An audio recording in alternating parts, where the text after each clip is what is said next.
Bapa di dalam surga, kami mengucap syukur kepadamu bahwa kami di dalam pengenalan akan Kau Tuhan, melalui firman-Mu dan melalui Roh-Mu yang akan terus memimpin kami. Buat kami percaya bahwa Engkau satu-satunya Tuhan, satu-satunya sumber dan pengharapan kami. Engkau berikan kepada kami mata untuk melihat sebagaimana Engkau melihat. Engkau berikan kepada kami hati yang senantiasa dipenuhi dengan kasih-Mu dalam memandang segala sesuatu. Kami bersyukur kepadamu Tuhan, kalau Engkau membawa kami hari demi hari di dalam kasih karunia-Mu. Dan kami mau menerima kasih karunia-Mu, menghampiri tata kasih karunia-Mu. Karena kami tahu pertolongan kami datang daripadamu. Terima kasih, kami mengucap syukur. Beri kami hikmat dan pengertian. Dalam nama Tuhan Yesus Kristus kami bersyukur. Amin. Shalom saudara-saudara. Saya mau sharekan tentang bagaimana mengalahkan pikiran kita yang mengatakan bahwa itu tidak adil. Sewaktu saya masih kecil, saya sudah melihat banyak ketidakadilan terjadi dalam hidup keluarga besar saya. Di mana saya dengan beberapa keluarga tinggal dalam satu rumah. Saya tidak pernah melihat papi saya mengeluh.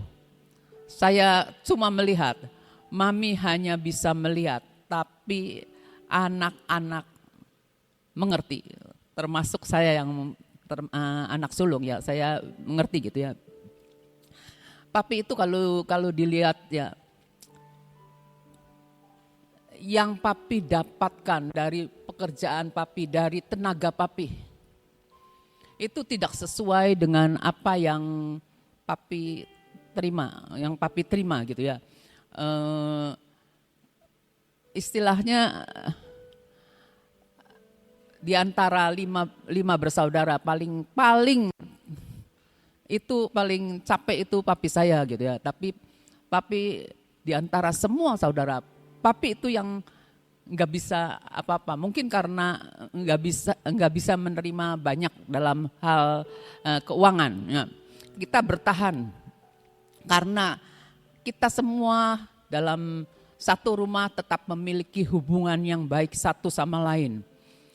Hidup ini dilalui oleh mami saya tentunya ya, oleh papi saya hari demi hari.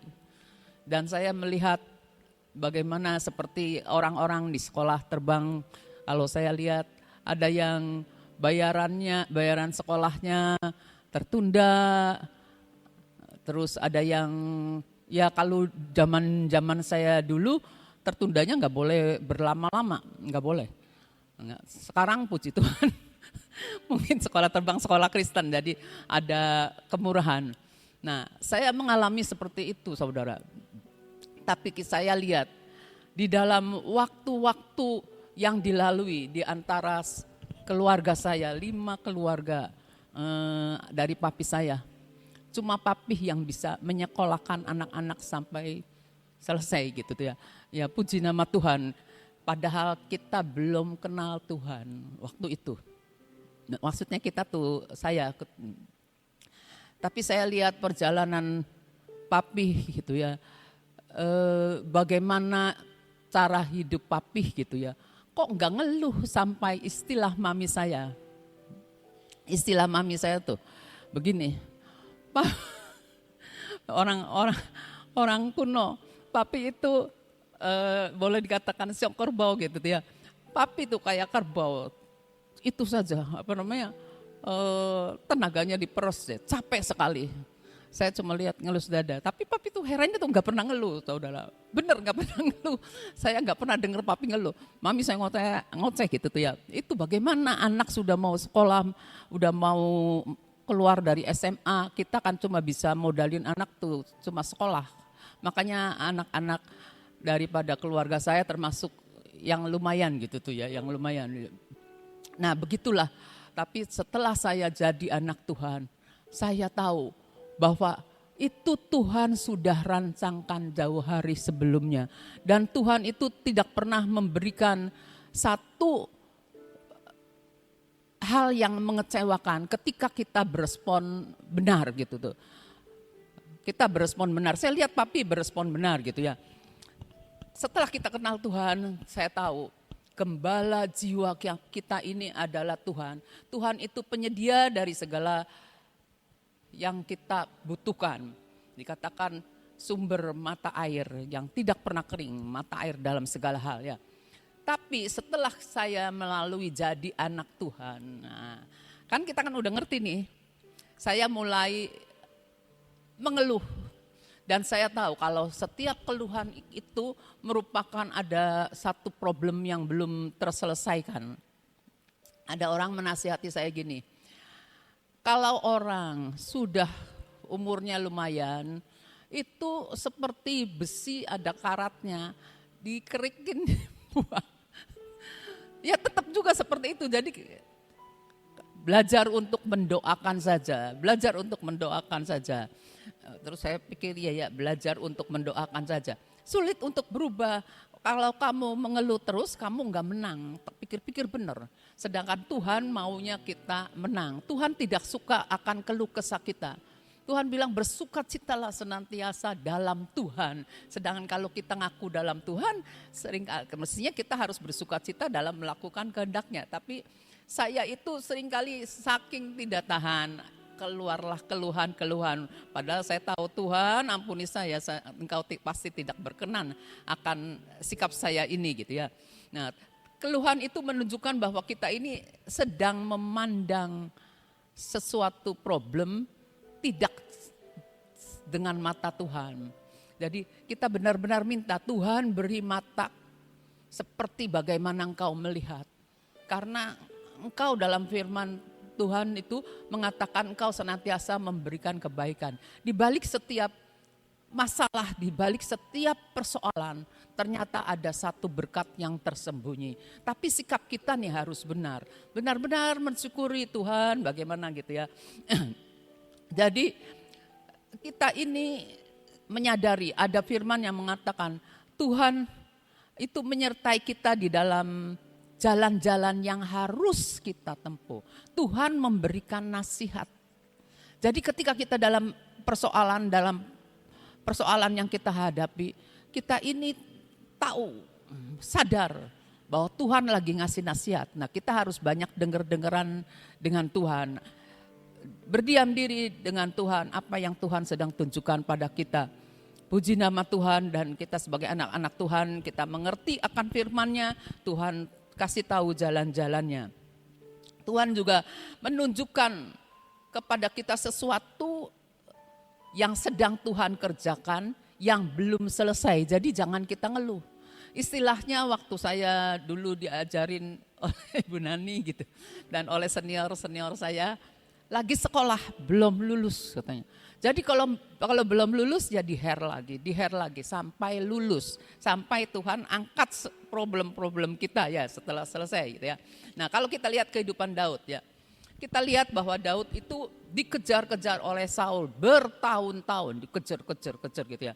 Tapi Tuhan itu tidak membuat Daud bisa berkuasa atas Saul. Tuhan biarkan, karena Tuhan sedang memberikan kasih karunia-Nya kepada Daud.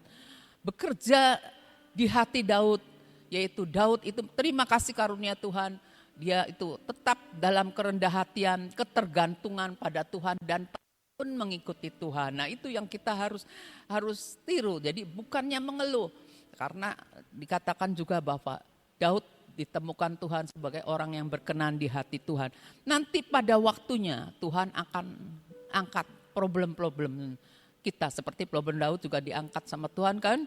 Nah, Tuhan punya cara untuk menyingkirkan akan Saul. Kita lihat Amsal 16 ayat 7. Jikalau Tuhan berkenan kepada jalan seseorang, maka musuh orang itu pun didamaikannya dengan dia. Jadi berkenan kepada jalan seseorang. Jadi sikap kita ini harus benar, seperti yang Tuhan mau. Dalam persoalan apapun, kalau Tuhan mau supaya kita melakukan apa yang menjadi kehendak-Nya, Ayolah, lunakan hati kita, lakukan apa yang Tuhan mau, seperti firman-Nya. Maka musuh orang itu pun didamaikannya dengan Dia. Maka persoalan kita pun disingkirkan oleh Tuhan. Nah, contoh lagi, satu lagi adalah Yusuf ya. Kita tahu Yusuf itu orang yang benar. Namun ia memasuki suatu masa periode yang dimana sepenuhnya berjalan tidak baik. Kita tahu Yusuf ya. Yusuf anak yang disayang, dimana dia hidup dalam keluarga yang ada perselisihan, ada iri hati. Sehingga ia dijual sebagai budak, kemudian dia dibawa ke Mesir, dikhianati, masuk penjara bertahun-tahun. Tapi Yusuf menunjukkan sikap yang benar, Dia tidak mencoba untuk menuntut balas. Nanti saya kalau sudah bebas saya akan nuntut balas. Sifat manusia lama kita nih pengen nuntut balas. Sifat manusia lama kita ini harus tidak ada. Tapi tetap aja ada yang hal-hal yang tidak puas sehingga orang tuh pengen nuntut balas. Kita lihat Amsal 24 ayat 29. Janganlah berkata sebagaimana ia memperlakukan aku, demikian kuperlakukan dia. Aku membalas orang menurut perbuatannya. Kita tahu Tuhan itu hakim yang adil. Kita serahkan kepada Tuhan, jangan kita yang menuntut balas. Tuhan punya cara. Dan saya banyak melihat gitu bagaimana Tuhan punya cara untuk membela kita gitu. Tuhan punya cara, saudara, benar. Nah, kita lihat juga kalau kita ingin menuntut balas, kalau kita nih pengen nuntut balas, maka diri kita ini akan menjadi lebih keras. Kita pengen nuntut balas, awas ya, hati kita mulai keras. Saya dulu diingatkan akan perkataan orang itu keras hati. Karena dia masih tidak mau terima kasih karunia Tuhan, maka Tuhan keraskan lagi dan keraskan lagi, gitu kan? Waktu saya ngikutin PA senior saya seperti itu. Jadi Tuhan keraskan hatinya dan nanti Tuhan biarkan. Nah, kita jangan sampai bodoh dibiarkan Tuhan. Tidak enak sekali dibiarkan Tuhan ya. Nah, kita lihat juga di dalam 1 Petrus 2 ayat 27. 1 Petrus 2 ayat 23. Ketika ini contoh daripada Tuhan Yesus ngajarin. Yesus itu diperlakukan sangat-sangat tidak adil. Kita tahu semua bagaimana Yesus menghadapi orang-orang yang sudah disembuhkan, yang sudah dibangkitkan, tapi mereka tidak berterima kasih. Bahkan murid-muridnya yang sudah bersama-sama dia meninggalkan dia ketika dia butuh. Saya selalu mikir, sahabat yang sejati itu ketika kita dalam kekurangan, ketika kita butuh, kita bisa lihat mana sahabat kita yang sejati. Mereka yang tidak sejati, tidak bisa disebut sahabat, mereka jauh dari kita. Takutlah, apalagi kalau kitanya lagi dalam kekurangan. Semua orang banyak yang meninggalkan kita karena takut, istilahnya takut dimintai ya. 1 Petrus 2 ayat 3 ya. Ketika Yesus dicaci maki, Yesus tidak membalas dengan mencaci maki. Ketika Yesus menderita, Yesus tidak mengancam, tetapi menyerahkannya kepada Dia yang menghakimi dengan adil.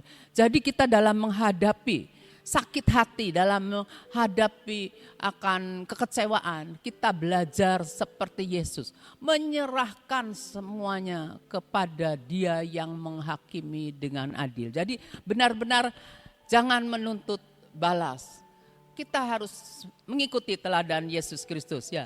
Jadi kita nih tidak melatih sifat lama kita ini untuk tidak menuntut balas. Sifat lama kita pengennya menuntut balas, tapi kita belajar membuat sifat lama kita itu jangan bertambah kuat dan bercokol kuat di dalam hidup kita. Apapun yang Tuhan berikan untuk kita tahu semua dirancang oleh Tuhan untuk kebaikan dan untuk kesempurnaan kita. Tuhan akan bawa kita gitu.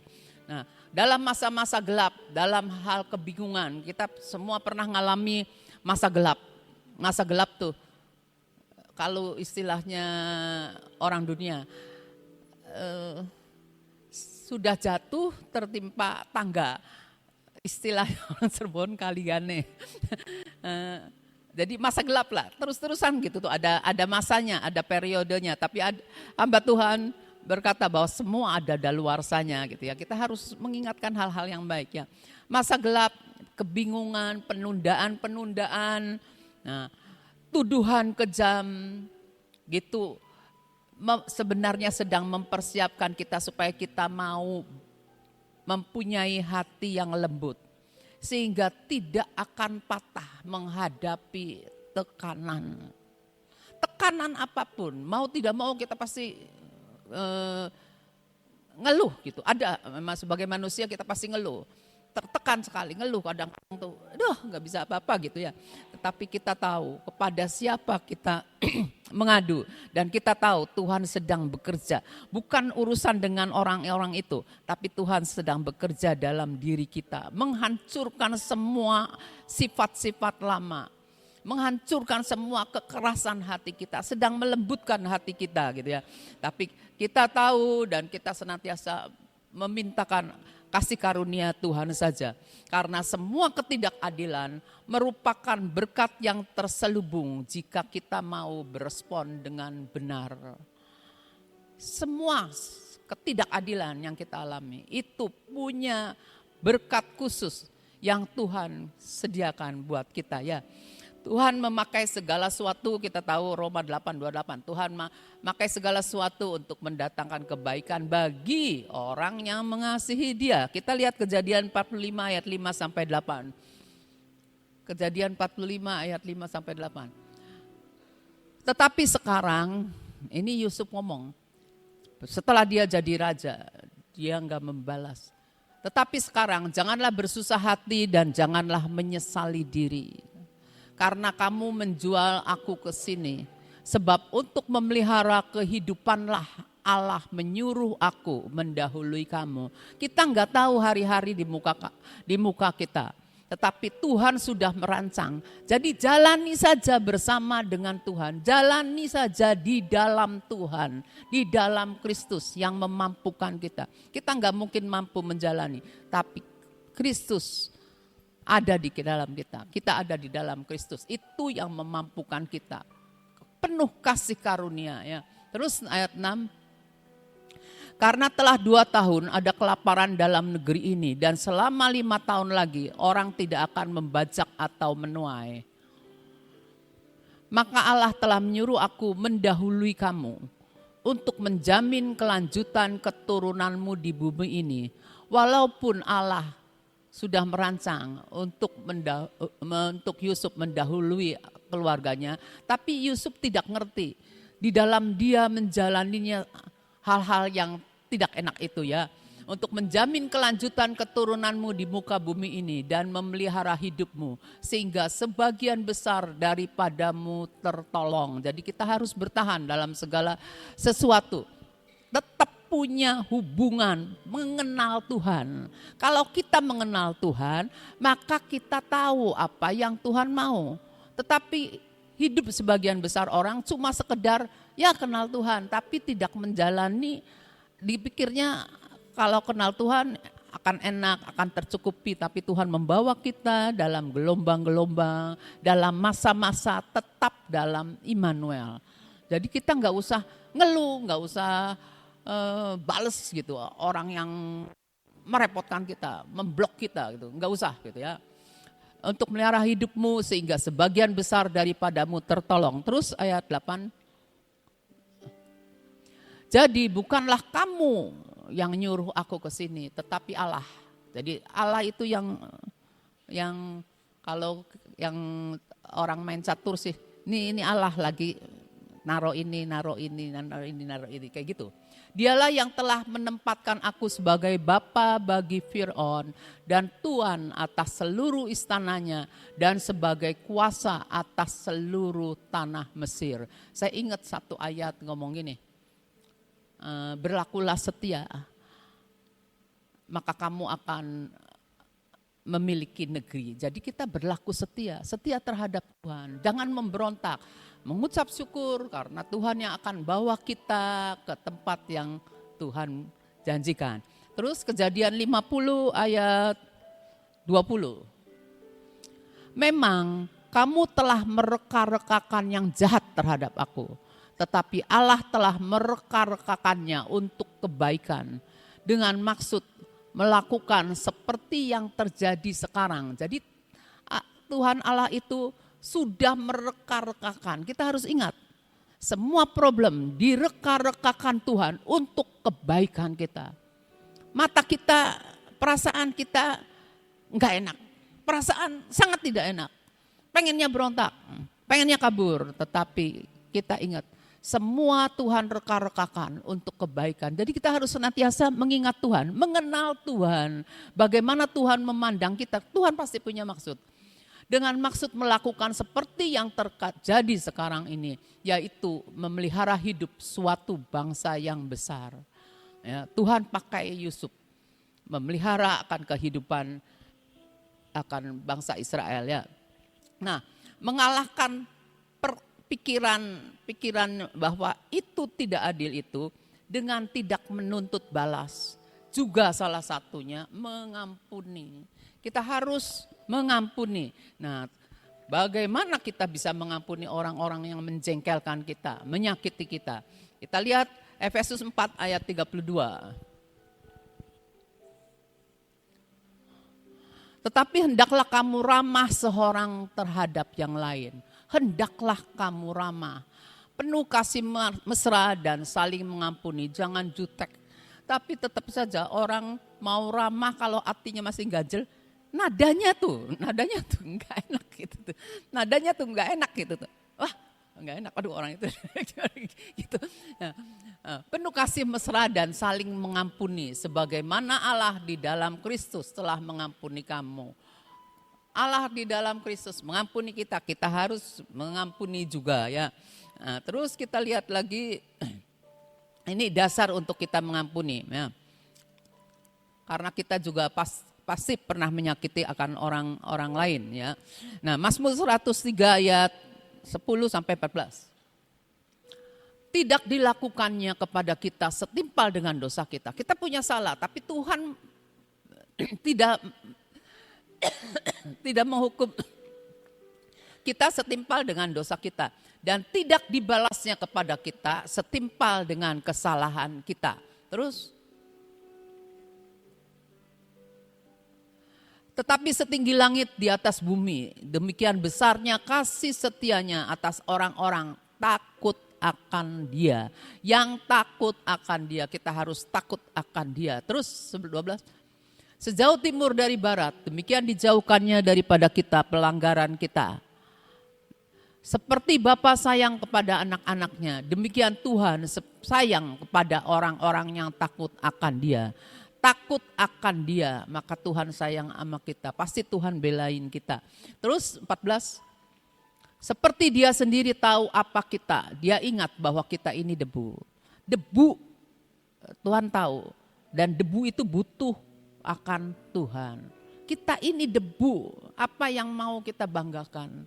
Kita ini debu, kita senantiasa pengen bergantung sama Tuhan, percaya kepada Tuhan yang pegang kendali. Kalau kita ini mengeraskan hati kita ya, kita misalnya kita mengeraskan hati kita, Tuhan suruh kita mengampuni, tapi kita mengeraskan hati kita. Maka hati kita yang keras ini bagaimana kita bisa mau membuka hati untuk Tuhan? Sulit. Hati yang keras itu membuat kita nggak bisa membuka hati kepada Tuhan. Kita butuh Tuhan, kita membuka hati kita kepada Tuhan susah. Karena apa? Karena roh kita nih telah jadi keras, karena kita mengeraskan, karena kita nggak mau lakukan apa yang Tuhan mau. Jadi sikap yang benar itu sangat penting. Kita harus memiliki sikap yang benar. Tuhan ingin melepaskan kita dari semua nada-nada sumbang. Nada sumbang apa ya? Ngeluh lah ya, mengecam tuh. Nah, itu mengecam ya, mengecam. Nah, terus enggak bersyukur juga ya. Hidup penuh kecaman itu enggak enak, saudara. Bener, enggak enak. Tapi kita harus memiliki hati seperti hatinya Tuhan. Senantiasa sikap ramah, senantiasa penuh kasih mesra, ya ramah gitu ya. Karena apa? Karena kekristenan itu adalah terang. Yesus adalah terang. Kristus adalah terang ya. Jadi perhatikanlah supaya terang yang ada pada kita jangan jadi kegelapan. Firman kan ngomong gitu ya, enggak tahu di mana. Perhatikanlah supaya terang yang ada pada kita, Yesus ada dalam kita. Jangan jadi kegelapan karena kita mengeraskan hati ya. 1 Yohanes 1 ayat 5 itu ayat terakhir. Dan inilah berita yang telah kami dengar dari Dia, berita. Dan yang kami sampaikan kepada kamu. Jadi beritanya itu Allah adalah terang dan di dalam Dia sama sekali tidak ada kegelapan. Di dalam Kristus tidak ada yang negatif, tidak ada yang gelap. Jadi kita perlu tinggallah tetap dalam Kristus yang adalah terang kita. Itu aja yang saya bisa sharekan. Tuhan memberkati. Judulnya hari ini itu tengah mengalahkan perkataan itu tidak adil. Nah, sedangkan sebenarnya di dunia ini banyak ketidakadilan ya. Kita melihat, kita mendengar, kita bisa mengatakan ini enggak adil, ini adil, ini enggak adil, itu adil. Tapi sebenarnya ketidakadilan itu sebetulnya tolok ukurnya adalah Tuhan. Kita enggak bisa ngomong ini adil, ini tidak adil. Sampai di dalam Amsal dikatakan di dalam pengadilan pun tidak ada keadilan. Jadi kita tahu di dalam dunia memang tidak ada keadilan. Nanti kalau kita sudah ketemu Tuhan, kita sudah semua di hadapan Tuhan, Tuhanlah yang menentukan adil atau tidak adil. Jadi belajar untuk kita itu berpikir positif apapun yang terjadi, sekalipun kita tahu sepertinya tidak adil. Tapi kita harus tahu di balik daripada ketidakadilan, Tuhan akan membuat dan mengubahkan segala sesuatu yang jelek menjadi baik. Amin. Yuk kita berdoa saat ini. Sebelum kita berdoa saya mengingatkan lagi, kita tahu bahwa besok saudara, besok itu hari Sabtu. Kita akan ada kebaktian khusus jam 6 malam sampai besok selesai mungkin jam 8 atau setengah 9 pagi. Nah, saya berdoa supaya saudara minta supaya tidak ngantuk. Ya, berdoa Tuhan buat aku tidak ngantuk. Sebab kalau saudara ngantuk, saudara dapatnya tidak full. Tapi kalau saudara benar-benar nyembah Tuhan, tidak ngantuk, menikmati hadirat Tuhan, itu full dapatnya. Dan saya berdoa semua yang hadir, saudara yang ada di tempat ini, saya minta, saya doakan untuk mencapai apa yang Tuhan mau. Karena Tuhan sediakan perkara yang baik. Tuhan menyediakan ini untuk membangun saudara, untuk membentuk penyembahan kita. Saudara tahu di surga tempatnya itu hampir 100% penyembahan. Di sana ya, pada suatu saat pada saat Tuhan izinkan saya dibawa ke surga. Begitu sampai di sana, itu yang namanya bunga-bunganya itu semua memuji Tuhan. Ya. Pohon-pohon memuji Tuhan. Semua burung, semua binatang, ya burung-burung itu memuji Tuhan. Di sana semua anak-anak Tuhan itu memuji Tuhan. Ada puji-pujian. Ya, saya tidak lihat speaker. Saya tidak lihat orang main keyboard, tidak melihat orang main drum, ya. Tapi ada puji-pujian merupakan simfoni yang sangat luar biasa. Sehingga berjalan ini benar-benar ruangan itu kayaknya bukan sekedar ruangan ya, halaman, keadaan di sekitar kita itu semua pun penuh dengan pujian. Jadi kita itu saat ini sedang memulihkan hidup kita. Supaya nanti kalau kita lihat, lah saya juga pernah muji seperti ini. Tapi kok di sana melebihi daripada semuanya itu. Saudara harus tahu, di sana penuh dengan pujian dan penyembahan. Jadi kalau kita saat ini sedang mempersiapkan untuk mempersiapkan hidup kita. Supaya kalau di sana itu tidak seperti orang kampung masuk ke kota. Gak ngerti ini apa. Tapi kita tahu pujian penyembahan itu akan membuat kita merasa betah. Saya berdoa supaya penyembahan pujian selama 15 jam ini membuat saudara betah. Ya, ini yang saya doakan. Ayo jangan lupa ya. Jangan sudah punya pemikiran, wah nanti saya jam segini saya mau pulang aja lah karena saya ngantuk. Itu dibuang ya, pemikiran seperti itu. Tapi katakan, Tuhan, aku mau mencapai sampai garis akhir. Aku tidak akan pulang, aku akan di sini. Ya. Jangan hanya sekedar multimedia saja yang terus nongkrong di situ. Kita semua harus ada di tempat ini. Ya. Mari kita berdoa. Bapa, terima kasih untuk segala sesuatu yang Engkau sudah sediakan buat kami. Kami pada saat ini bersatu hati, kami mau berdoa untuk besok Tuhan. Kami mau menyediakan wadah yang besar. Kami mau ada di mana Engkau ada. Buat kami merasakan bahwa Engkau ada Tuhan. Buat kami merasakan hadirat-Mu. Buat kami merasakan kebetahan Tuhan. Buat kami merasakan kedamaian. Buat kami merasakan bahwa Engkau dekat dengan kami. Kami sangat merindukan Tuhan. Punya pengalaman dengan Engkau. Buat kami saat ini merasakan Tuhan, banyak sekali anak-anak-Mu yang dari luar kota dengan membayar harganya. Naik kendaraan itu membayar harganya Tuhan. Dan mereka datang ke tempat ini. Hanya untuk ketemu dengan Engkau. Buat kami di tempat ini, jangan ketinggalan Tuhan. Untuk mencari Engkau. Beri kekuatan, beri kemampuan untuk kami tidak ngantuk Tuhan. Inilah doa yang kami naikkan di dalam nama-Mu. Biarlah Kau buang semuanya. Kau keluarkan semua roh ngantuk Tuhan yang ada di tempat ini. Engkau pagari tempat ini dengan pagar surgawi. Sehingga tidak ada roh ngantuk yang boleh masuk dalam ruangan ini. Semua disterilkan oleh Engkau.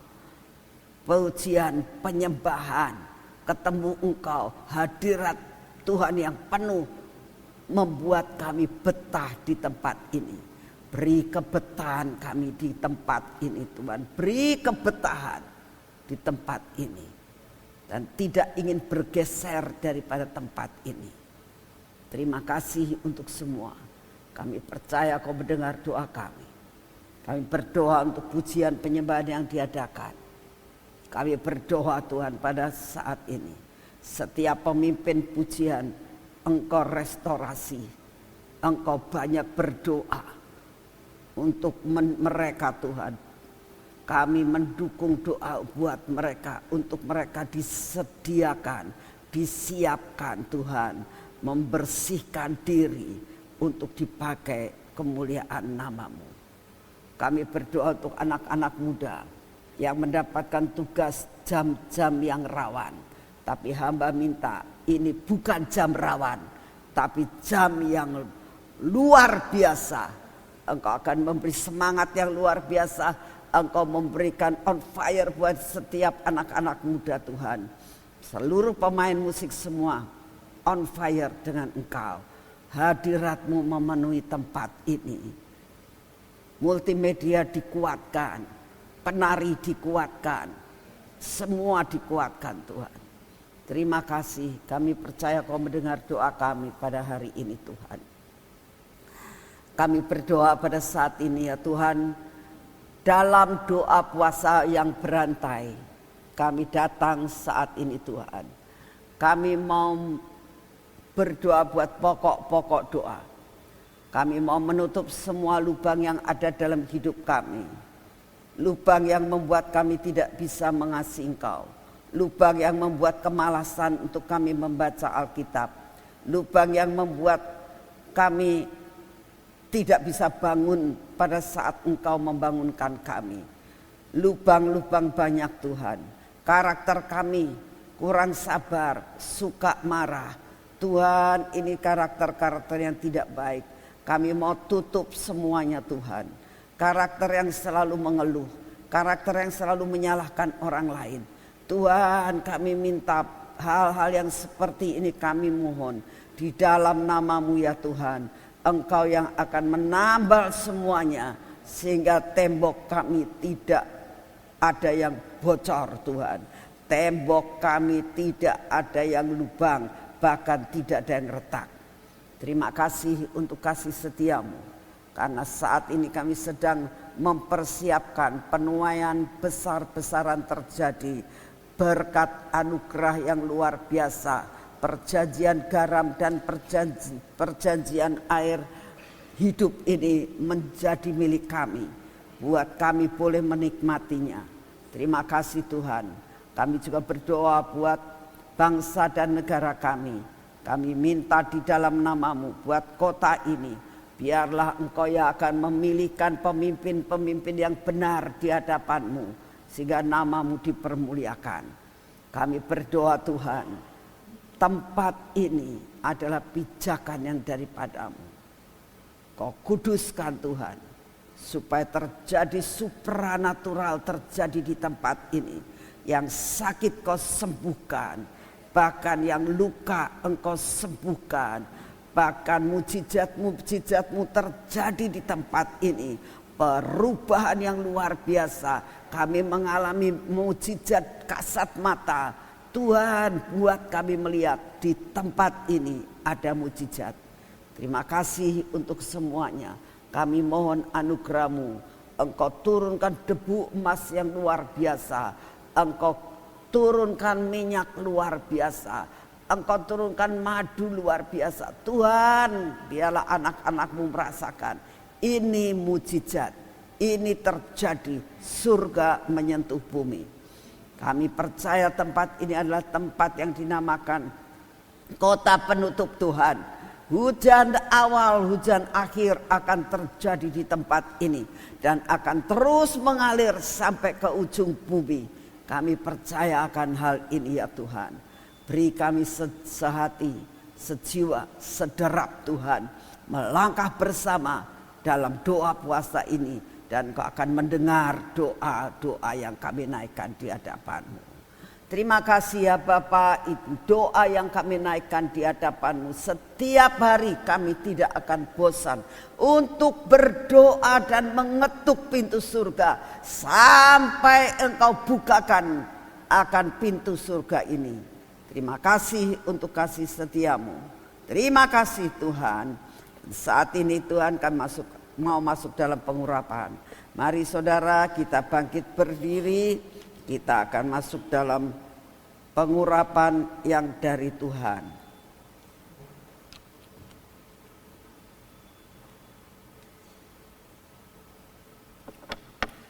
Dalam nama Tuhan Yesus. Biarlah pengurapan belenggu cinta ini Tuhan memenuhi akan hidup kami. Menuyakan mata kami, telinga kami juga Tuhan, bibir mulut kami Tuhan, dan hati kami. Di dalam nama Tuhan Yesus, semua yang tidak baik dalam hidup kami, semua lubang-lubang ditutup di dalam nama Tuhan Yesus. Ini tangan kami Tuhan. Buat tangan kami ini tangan yang siap menerima berkat dan anugerah Tuhan. Biarlah tangan kami ada tangan yang dapat melakukan semua pekerjaan bersamamu. Biarlah kaki kami berjalan dalam jalan Tuhan. Kami percaya Tuhan, hari ini kami akan menerima berkat yang berkelimpahan. Semua yang kami kerjakan tidak ada yang gagal.